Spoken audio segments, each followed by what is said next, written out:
So this lesson is going to be on interval notation. Now, to understand interval notation, we need to really review a little bit about inequalities a little bit. So this lesson is actually going to let us review a little bit about inequalities and then interval notation. So again, inequalities and interval notation were used to describe a solution set. What I mean by that is, in algebra, some solutions are more than one answer. We've been solving linear and quadratics, and linears had one answer and quadratics had two. But some problems will have actually more than two answers even, or three. And like I said, there's just really too many to even write down. So when there's too many to write down, we use what's called an inequality, or what we call interval notation. So again, inequality symbols are like arrows. They kind of point the way, if you will. So if you look at this symbol here, this is actually the less than symbol, is less than. And notice how is less than actually points to the left. That's kind of important to us with respect to what we're doing. So if I have the inequality x is less than 3, what we pick up on is this represents an interval of solutions. And many times when there's interval of solutions, we're going to describe it on a number line. Now the 3, it's not included in the solution. Since it said less than 3, 3 is not included. And therefore, this is called an open interval. An open circle is used to represent the endpoint, which means this is also called an open boundary. So if I want to graph this solution, basically what we do is I like to put 0 on my number line just to get a bearing. And 3 would be just to the right of that. Now, less than means we do not include the 3, so an open circle.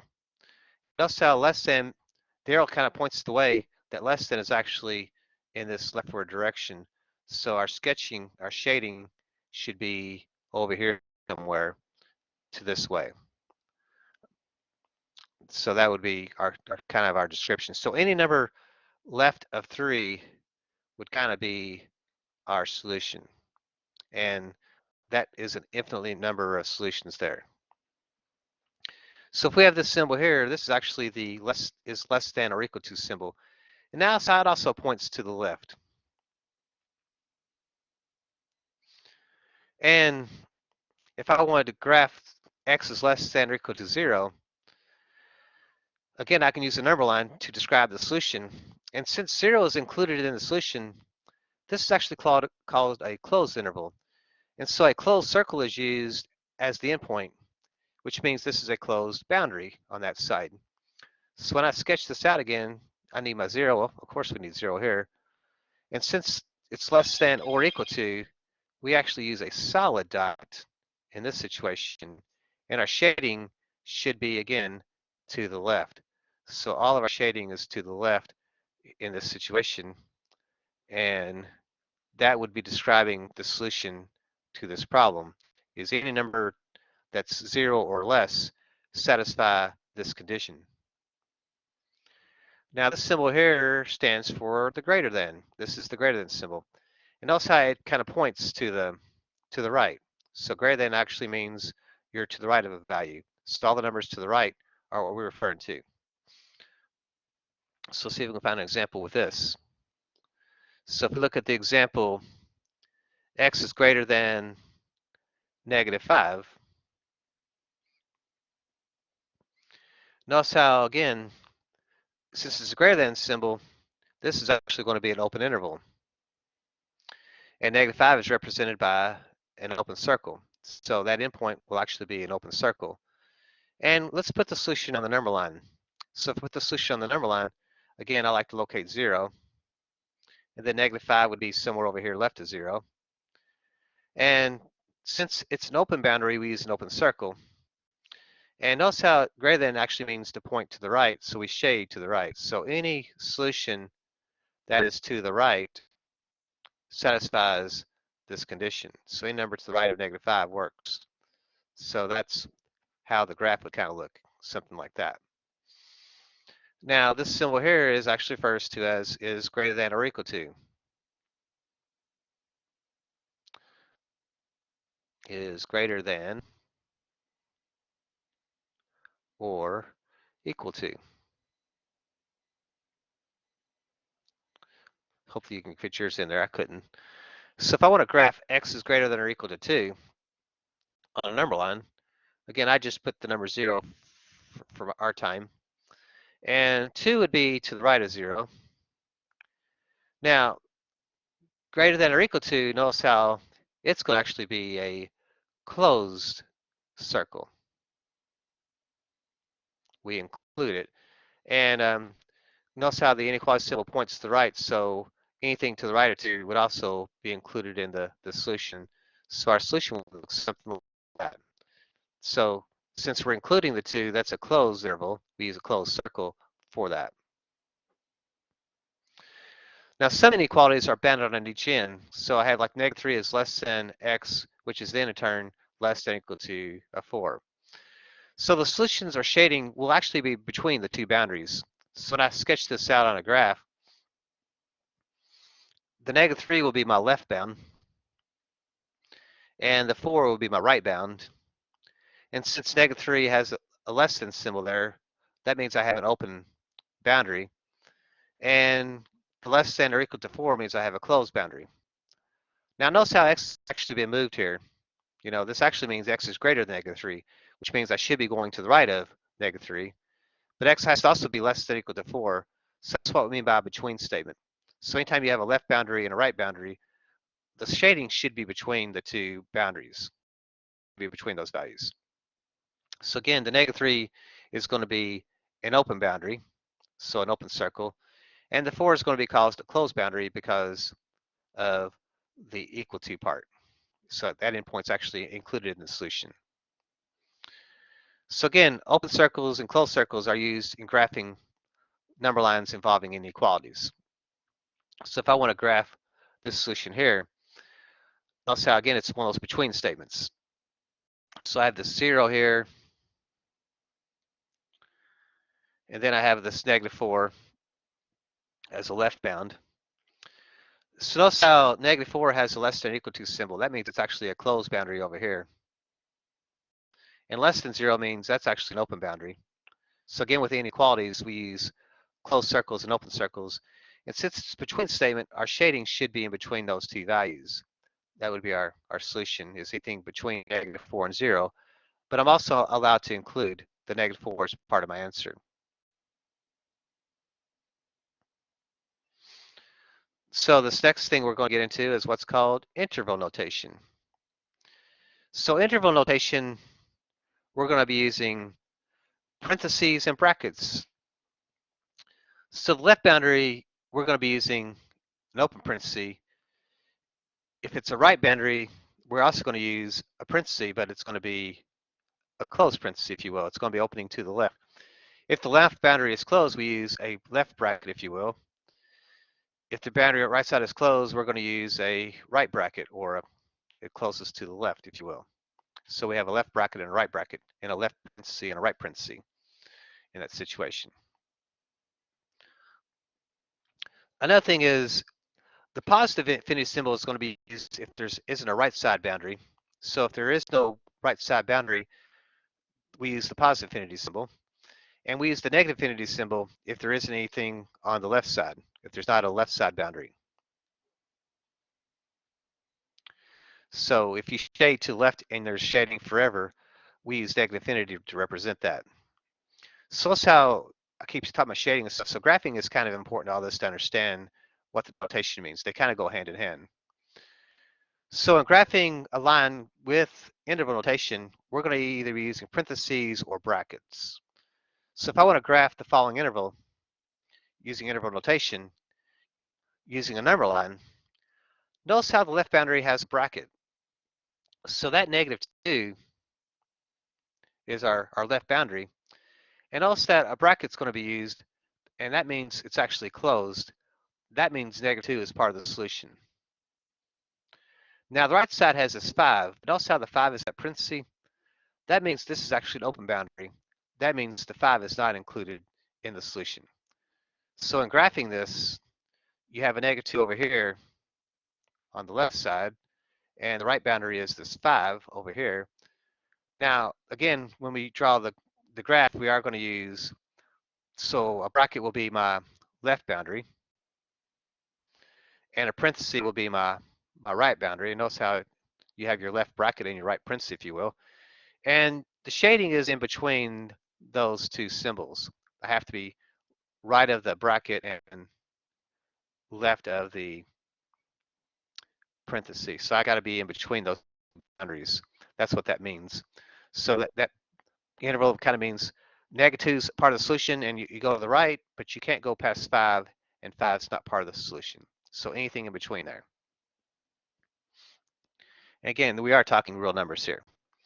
So if I want to graph the following interval on a number line, so I have now negative infinity to 1, notice how the 1 is a closed bracket. So notice how the interval only has a left side boundary. I'm sorry, a right side boundary, because that's where the 1 is. The 1 is on the right side, so it's got a right side boundary. The left side, there isn't a left side boundary.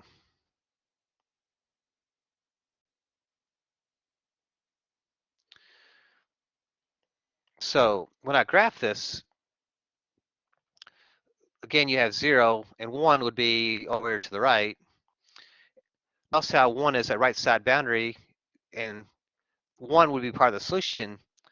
But notice how negative infinity just means we shade all the way to the end to the arrow. And we have, let's see here. So this would then be where we're at. So everything in between here would be my solution. That's what that graph would look like. So if I want to graph the following interval on a number line, I don't see a number line on this one. See if I can actually draw a number line.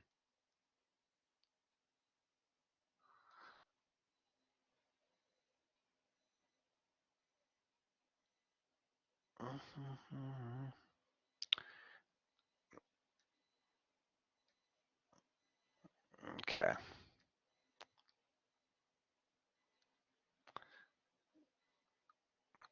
That'll work for us.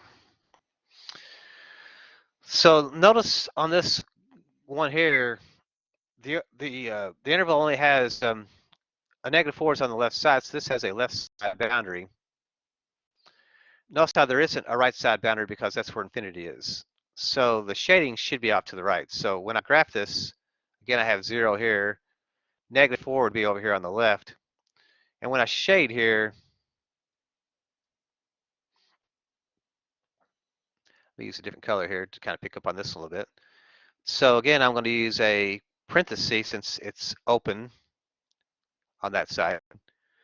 -4 is not part of the solution. Then I would be shading everything to the right to infinity. So that's what the graphing should look like, is something to that effect. So that would be what the interval notation would look like with respect to a number line.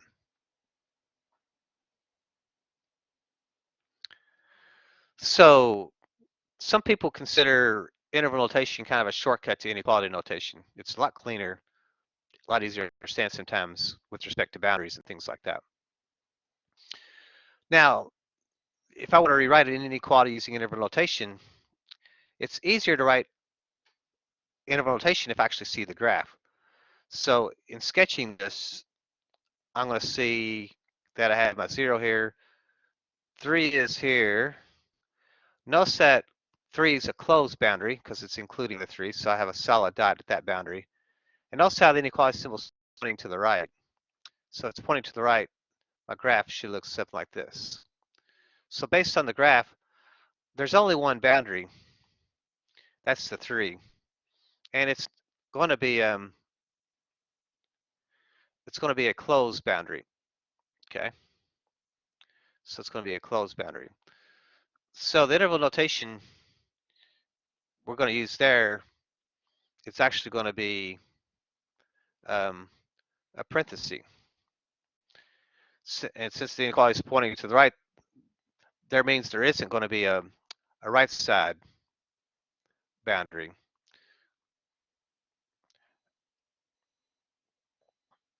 I'm sorry, we should be using, I said closed, that's a bracket, isn't it? Sorry about that. Let's erase that parenthesis there. let's start thinking about the infinity piece. Gotta go slower. So notice how it's closed, so that means we should be using a bracket here. So, and again, since the inequality symbol is pointing to the right, there is not a right side boundary, so that means we're going to be using this infinity symbol there. So as far as interval notation goes, then we should have a bracket, since that's the left side boundary, a 3, and the right side does not have a boundary, so we use infinity, and we close it with a parenthesis. So that right side parenthesis would be that. So if I want to rewrite the inequality -9 is less than x, which is less than or equal to -2 in interval notation, notice how again the -9, let's go ahead and put my 0 here. The -9 would be my left side, and my -2 would be my right side. So actually that's here and here. So something like that. Notice how I'd be using an open circle for the -9, and I'd be using a closed circle for the -2. And since the inequality is written in that form, we know this is a between statement. The shading should be in between. So if I notice that, then the left bound is a -9. And since it is an open boundary, we're going to use a parenthesis. Notice the right bound is going to be the -2. And since it's a closed boundary, that means we're actually going to be using a bracket. So the interval notation there is going to be, we're going to be using the parenthesis for the -9, close, or comma, -2 over here, but it's going to have actually a bracket. And that would be your interval notation. That means all the numbers between -9 and -2 are part of the solution. -9 is not, but -2 is.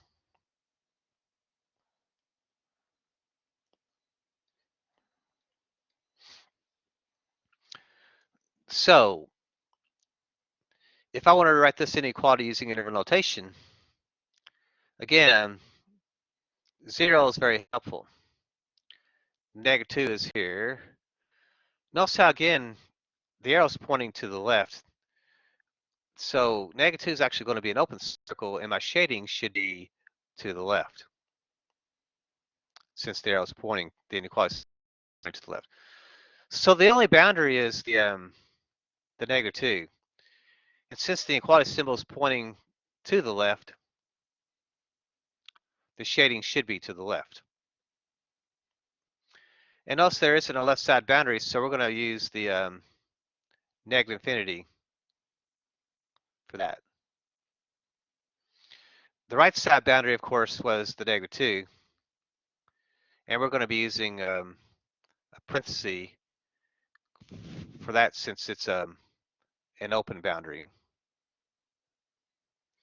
So what I should have then is negative infinity is my left side, since there's not a boundary over there, and -2 would be my right side, and it would be a parenthesis since it's an open.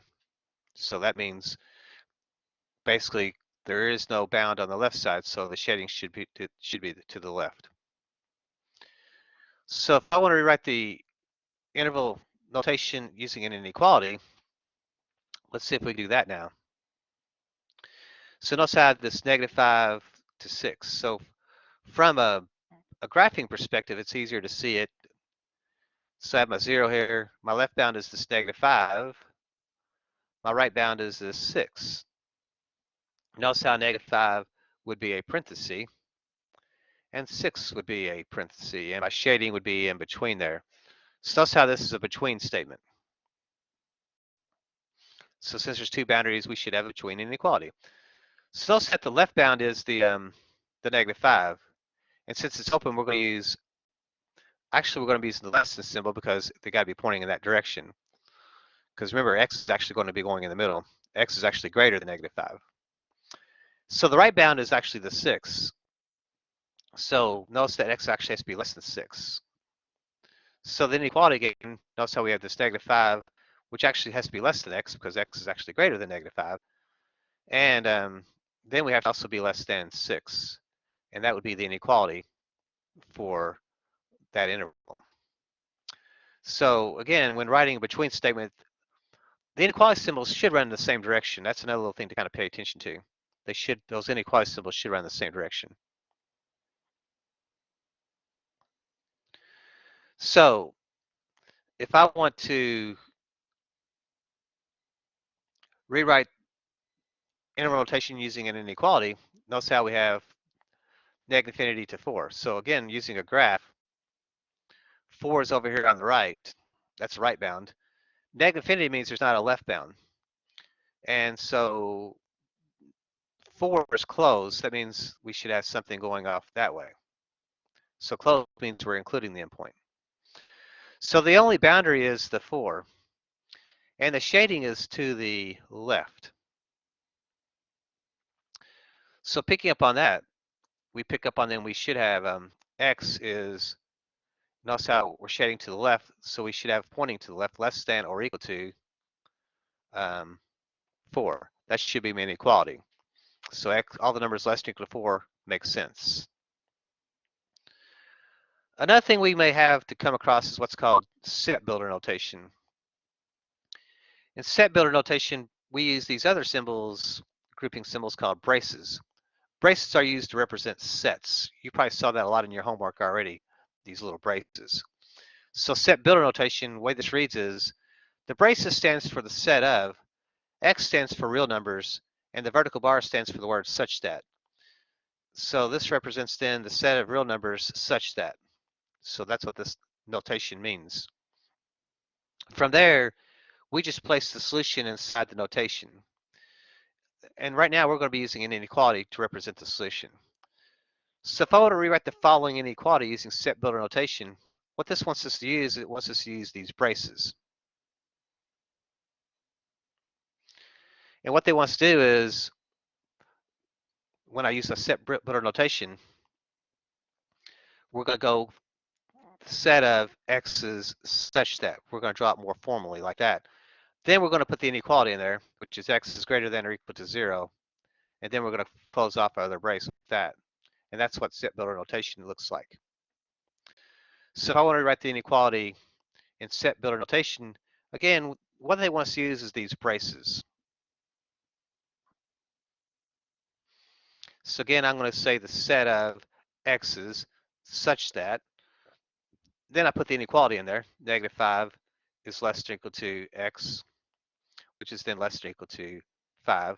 And then I close that off. So what that means is our numbers are between negative 5 and 5, and we include negative 5 and 5 in our answer. So hopefully you find that useful as we move forward.